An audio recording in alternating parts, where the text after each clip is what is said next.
Alhamdulillah Alhamdulillahilladzi arsala rasulahu bil huda wa dinil haq liyudhhirahu 'ala ad-dini kullih walau karihal musyrikun. Asyhadu an la ilaha illallah wahdahu la syarikalah wa asyhadu anna Muhammadan abduhu wa rasuluh alladzi la nabiyya ba'dah walau karihal kafirun. Allahumma fassalli ala Muhammadin nabiyil karim wa ala alihi wa sahbihi wa man tabi'ahu ila yaumi yub'asun. Amma ba'du fa ya ibadallah, usikum bitaqwallah faqad fazal muttaqun. Qala ta'ala fil Qur'anil Karim, a'udzu billahi minasy syaithanir rajim. Ya ayyuhalladzina amanu taqullaha haqqa tuqatih wa la tamutunna illa wa antum muslimun. Wa qala ta'ala yas'alunaka madza uhilla lahum qul uhilla lakumut thayyibat wa ma 'allamtum minal jawarih mukallibina tu'allimunahunna mimma 'allamakumullah faqulu mimma amsakna 'alaikum wadhkuru ismallah 'alaihi wattaqullah innallaha sari'ul hisab. Sidang Jumat rahimakumullah, Adi bin Hatim itu seorang pemimpin suku At-Ta'i dan sekaligus juga tokoh agama Nasrani di tempat tersebut. Ketika Rasulullah Shallallahu Alaihi Wasallam berdakwah, maka dia termasuk orang yang sangat benci kepada al-Islam, apa yang didakwahkan oleh Rasul, sehingga dia juga sempat hijrah ke Syam menjauhi Rasulullah Sallallahu Alaihi Wasallam. Dan bencinya dia itu sampai akhir Rasulullah Sallallahu Alaihi Wasallam hijrah di Madinah pada tahun 9 Hijriah.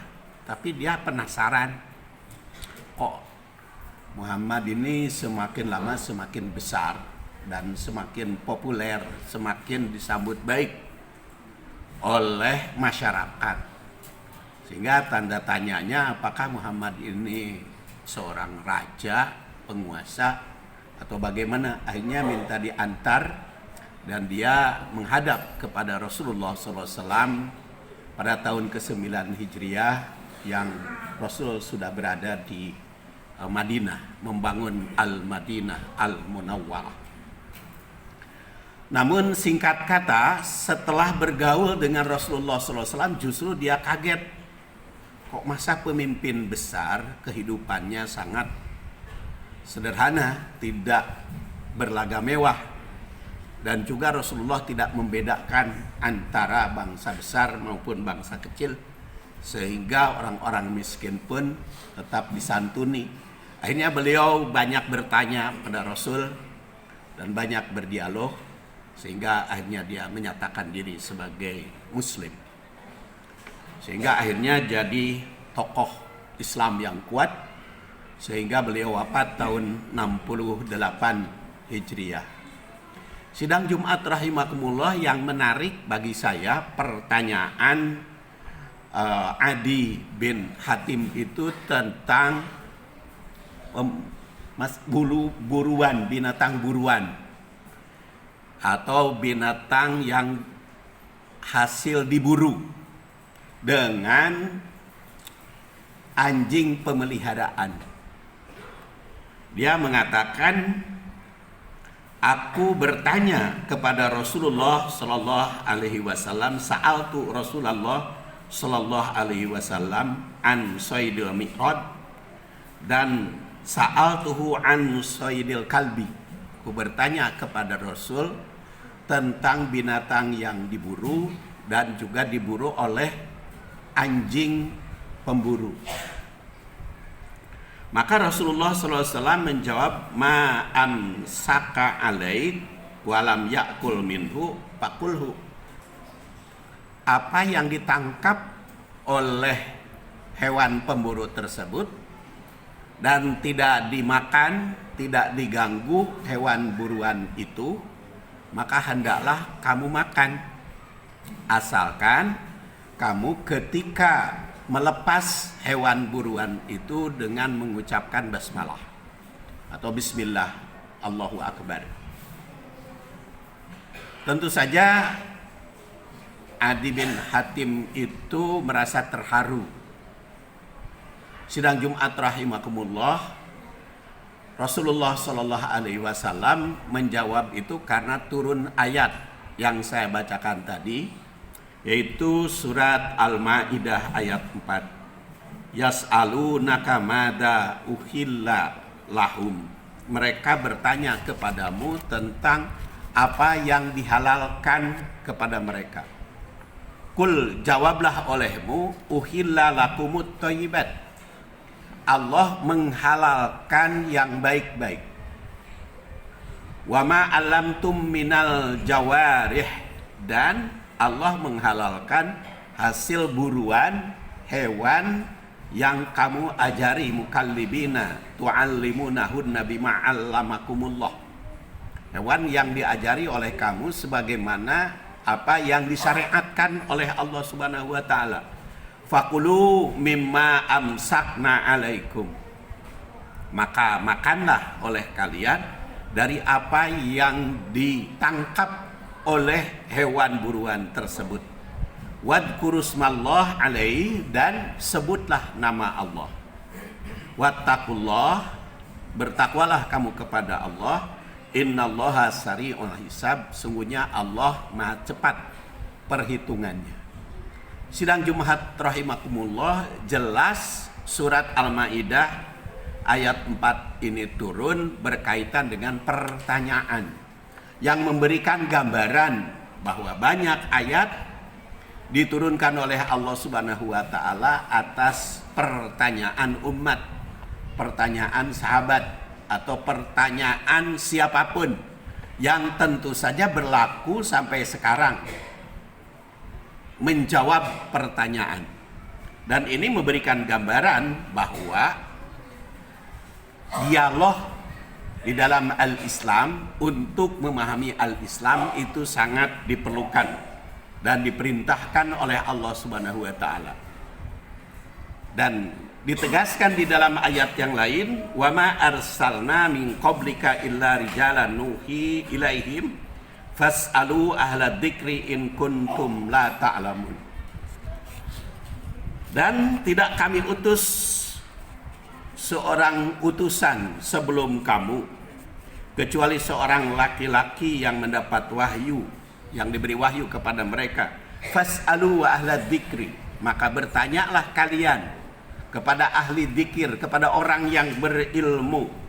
In kuntum la ta'lamun, jika kalian tidak beriman, tidak mengetahui. In kuntum la ta'lamun, jika kalian tidak mengetahui. Jadi bertanya di dalam al-Islam itu diperintahkan oleh Al-Quran kalau kita tidak tahu. Tapi bertanyanya kepada ahlinya, kepada orang yang memiliki keahlian di bidangnya.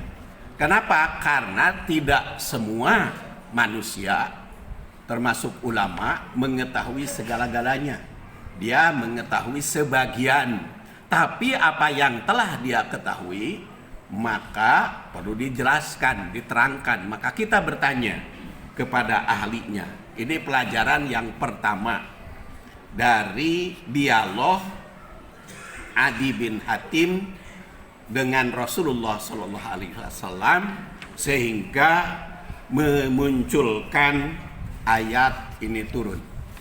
Kemudian yang kedua, sidang Jumat rahimakumullah, di situ dikatakan mada uhillalahum, apa yang dihalalkan.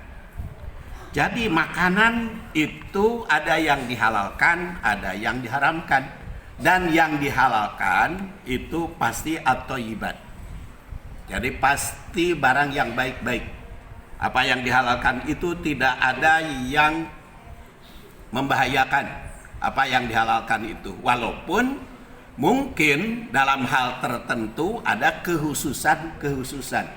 Jadi Allah Subhanahu wa taala menurunkan hewan itu untuk manusia semuanya. Tapi hewan itu digunakan oleh manusia, ada yang boleh dimakan, ada yang tidak boleh dimakan, dan kemanfaatannya dipersilahkan kepada manusia.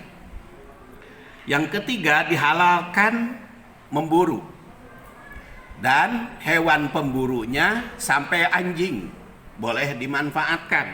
Tetapi orang yang memelihara anjing bukan anjing buruan, bukan anjing pemburu, bukan juga pelacak, maka itu akan mengganggu nilai amal. Rasulullah Shallallahu Alaihi Wasallam bersabda, manik tanah kalban illa kalba saidin au masiyatin naqasa min ajrihi kulla yaumin kirton. Barang siapa yang memelihara anjing, bukan anjing pemburu, bukan pula anjing pelacak, maka dia akan dikurangi nilai ibadahnya, yaitu setiap hari kiroton, 2 kirot. Yang pemahaman 2 kirot itu berbeda-beda di kalangan ulama. Ada yang mengatakan 2 inci, ada juga yang mengatakan 2 nilai 2 dinar. Jadi nilai ibadah bagi pemelihara anjing itu akan dikurangi nilainya oleh Allah Subhanahu wa taala. Maka pelihara silakan anjingnya, tetapi anjing pemburu dan anjing pelacak, bukan anjing peliharaan di rumah. Karena yang memelihara anjing di rumahnya, la tadkhulul malaikah baitan fihi kalbun wala tamasil. Malaikat rahmat tidak akan mau masuk rumah yang ada di dalam rumah itu anjing dan patung. Sidang Jumat rahimakumullah, anjing dan patung itu sebagai penghalang malaikat rahmat. Jadi bukan hanya mengurangi nilai ibadah, tapi juga menghalangi malaikat rahmat untuk masuk ke rumah tersebut. Kemudian kalimat berikutnya adalah fakulu mimma amsakna alaikum. Makanlah hewan yang diburu, hewan yang halal. Jadi Allah Subhanahu wa taala berdasar Al-Qur'an itu memerintah umat Islam untuk memakan daging yang halal. Bahkan di dalam ayat yang lain dikatakan fakulu mimma dzukirasmullah in kuntum mu'minin. Ujungnya sampai in kuntum mu'minin, jika kalian beriman, maka makanlah hewan itu. Jadi jangan anti makan hewan, jangan anti makan konsumsi hewani. Jadi setiap mukmin makanannya, konsumsinya bukan hanya nabati, tetapi juga hewani. Karena dalam ayat itu fakulu itu fi'il amr, menunjukkan perintah. Namun di situ digariskan mimma. Maka jangan banyak-banyak, sebagian saja. Sehingga daging kurban pun ada sebagiannya wadahiru, simpan, diawetkan. Demikian sidang Jumat rahimakumullah. Ghafarallahu li walakum walhamdulillahirabbil alamin.